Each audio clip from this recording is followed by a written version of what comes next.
Welcome back to another lesson. I'm Brent. This is American English with this guy. And today we'll be covering the Mexican American War. And when I think of major American wars, I don't think of this one. I think of the Civil War. I think of World War I and World War II and Vietnam. So normally I wouldn't cover this. But as I'm preparing a lesson on help with the United States Citizenship Test, there's always a question that pops up about the Mexican American War. So I figured let's cover this on the channel. It probably won't interest a lot of people, but if you're a history buff, that's what we say in English for someone who really likes history. If you're studying English, because I still will be reading along with an article in slow English, hopefully clear English. And if you're studying for the US Citizenship Test, this will also be helpful. So, three things. Hopefully, this will be useful to some people.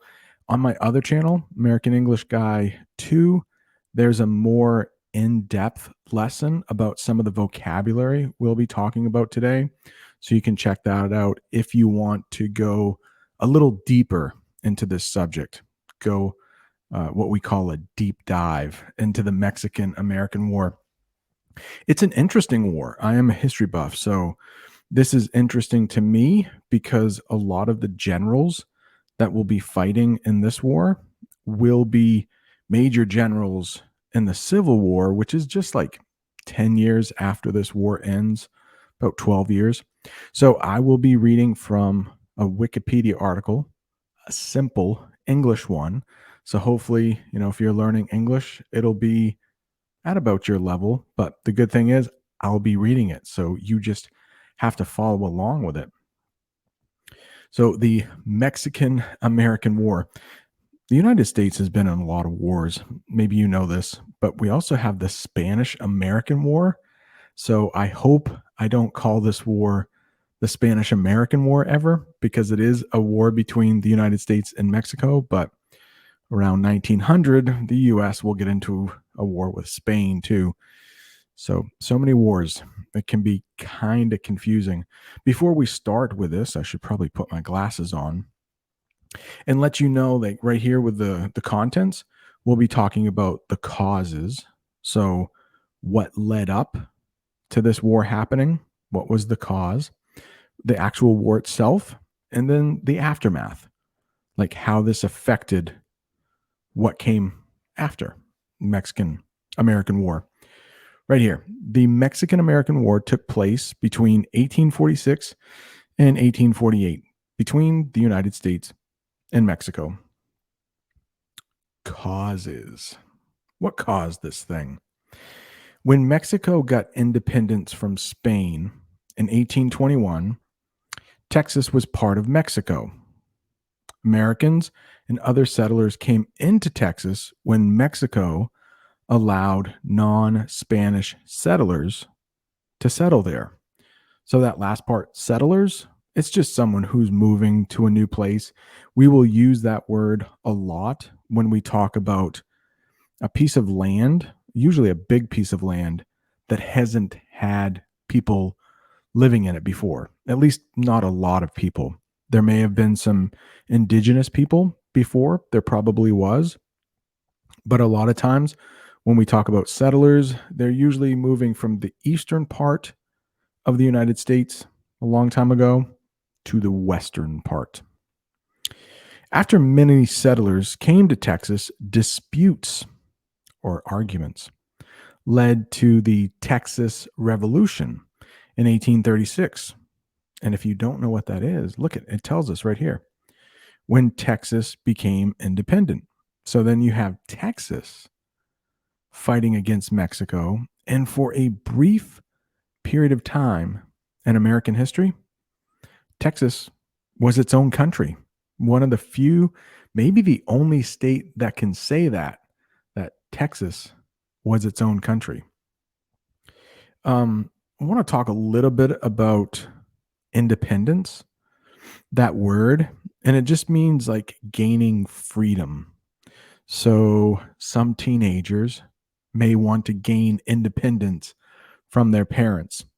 And this sentence I have here, you can practice your shadowing if you would like. You can pause this video and repeat after me. So now I'm going to read the sentence for you. Every year, the United States celebrates Independence Day on July 4th. And that is when the United States, gained our independence from England. The next one here, we talked about disputes or arguments. Rachel often has disputes or arguments with her little brother. They never get along. I just had to clear my throat. I felt like you didn't need to hear that, though. Let's get back to the article. And we're in the third paragraph here. Nope, we're in the second paragraph here. Well, we didn't quite finish it, did we?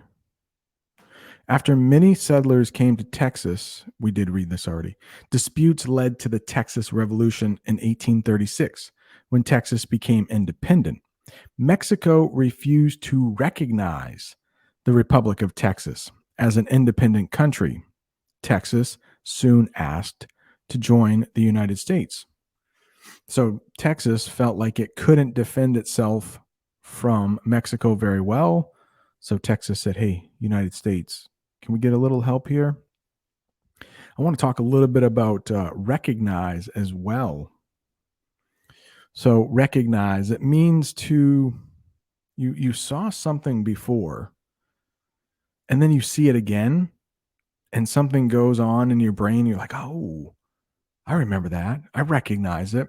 But when we talk about recognize, it usually means seeing something. And here's the example sentence. It had been years since I've seen my friend. I didn't even recognize her. So if you are older like me and you graduated high school a long time ago, maybe you see those friends you haven't seen in a while. You might not recognize them because there have been so many changes happening, like people losing their hair or getting a little bit more wrinkly. All right, third paragraph now. We read that second paragraph, parts of it twice. The United States moved quickly to annex. I have a sentence for that. Annex Texas after the 1844 election of James K. Polk. In his campaign, Polk had called for the re-annexation of Texas and the reoccupation of the Oregon Territory. Polk also wanted California and the rest of what is now the southwestern United States. So we're just talking about the Mexican-American War. If anybody wants to see videos on like the Oregon Territory, or I actually have a video on California, so you could check that out. I'll leave a link to it in the description below. But there is a lot of American history that we won't go into today because this is only about the Mexican-American War. But that president, James K. Polk, he only served for 4 years, but he is one president known for gaining a lot of land or territory for the United States in those 4 short years. Before we do that, let's talk about annex. Annex. When you see that word, it's not all that common, but when it comes to history, you will hear that talked about where a piece of land was basically taken over or claimed by another country. So you can also hear it with an extra part of a building as well. And that's what my example sentence has to do with. An annex can be an extra part of a building or an addition to a country. So the US basically annexed Texas, saying, you're part of us now. Okay. And it seemed like Texas was pretty cool with that. All right, down here, fourth paragraph. I'll move it all the way to the top. In 1845, the U.S. annexed Texas. However, Mexico Did I read this again already? Why does this sound familiar? No, I don't think we did. In 1845, the United States annexed Texas. However, Mexico still did not recognize its independence or recognize the annexation. The U.S. offered to buy from Mexico the land extending from Texas to the Pacific Ocean, but Mexico wanted to keep the vast area. I don't know if this was written by an American, but the United States does this. I don't like the way that's highlighting. The United States does this sometimes. It's like, hey, we'll buy this from you, and it's probably not a great price. And so Mexico was like, no, I don't think so. Well, guess what's going to happen? Well, if you won't sell it to us, then we'll just invade you and start a war. So, eh, not all of our history is perfect here in the United States. Here's another example sentence. Many people came out to see the president during her reelection campaign. So, quite a few words in there that could be difficult for an English learner. Came out, that phrasal verb, it just means, to go to a place. And you could come out of your house. Maybe you hear a noise outside and then you come out of your house to figure out what that noise is. Re-election campaign. Because of that prefix re, we know this president was elected once, and then they're trying to get reelected. So they're trying to get back into office. If you know anything about recent American politics, we had a president. His name is President Trump. He did not get reelected. He lost to a guy who's our president now as I'm filming this lesson. His name is Joe Biden. And here's another example sentence about James K. Polk. James K. Polk only served one term as president. He was the 11th president from 1845 to 1849. All right, back to the article. Hopefully I won't read this paragraph again, but even if I do, rereading again, rereading is a good thing. Right at the top here. In 1846, a dispute, so another argument, over the border between Texas and Mexico resulted in armed conflict. So there were weapons involved, guns. The Mexican-American War began. After offering to buy the territory, Polk moved U.S. troops into a place that Mexico said was not in Texas, but in the Mexican state of Chocolula. I apologize to anybody who speaks Spanish. Remember, I'm an English teacher. My Spanish is non-existent. It does not exist. The Mexican army attacked them. So it has been said that the U.S.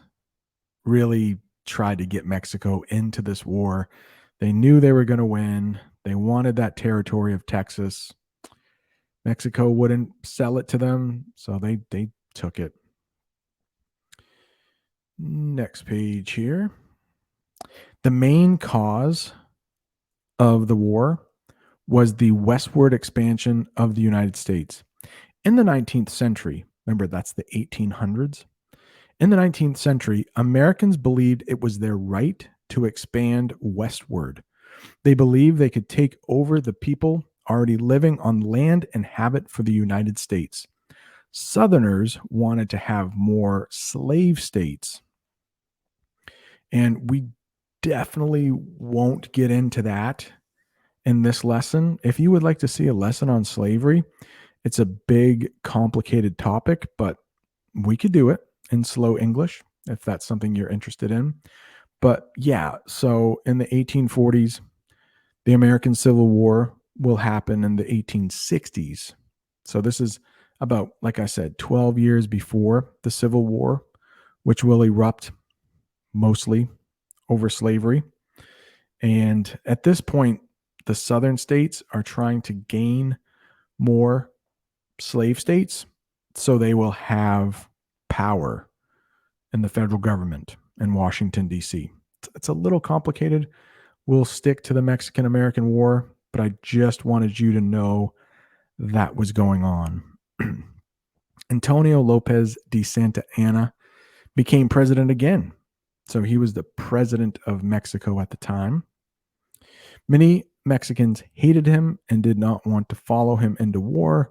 Many Americans, including the young Abraham Lincoln, also disliked the war since they thought that it was to expand slavery. All right, I'm just looking at this war part and I'm looking, this has been 15 minutes already. That is a lot of English. I don't know if you, excuse me, I don't know if you will be able to stick with it this long. 15 minutes, if you're studying English, it might be a lot. So let's just talk about the war here. There was a war. People died. People fought.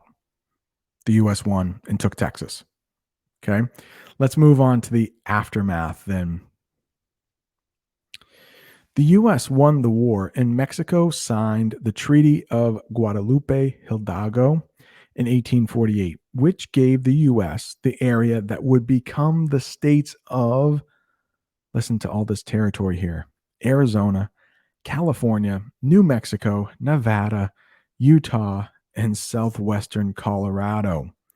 And let me just make this a little bigger for you. And southwestern Wyoming. Mexico received $15 million and gave up its claims to Texas. So in the end, Mexico received some money for this, probably not enough. The slavery debate in the United States became more intense with the addition of the new territory and the question of whether slavery would be legal in the new territories. Also, many of the officers who would lead troops in the American Civil War fought in the Mexican American War would use their experiences. Yeah, I think there's a typo there. That's not me. There's a typo there. Nevada and California became part of the United States with the signing of the Treaty of Guadalupe Hidalgo. Before then, Nevada was part of Alta California, which is now California, Baja California, Utah, and about a quarter of Colorado, parts of Arizona, Wyoming, and New Mexico. The act of Congress establishing California as the 31st state was part of the Compromise of 1850. Some of you might know that I live in the state of Maine. There were a lot of compromises before the Civil War, and a compromise is when you get with another person or another group of people and you try to come to an agreement. So the state of Maine became a free state in 1820 when another state, Missouri, came in as a slave state. So Maine is a state because of a different compromise. We call that the Compromise of 1820. If you're looking for more English lessons like this, I have another one on California that can really help you with your English.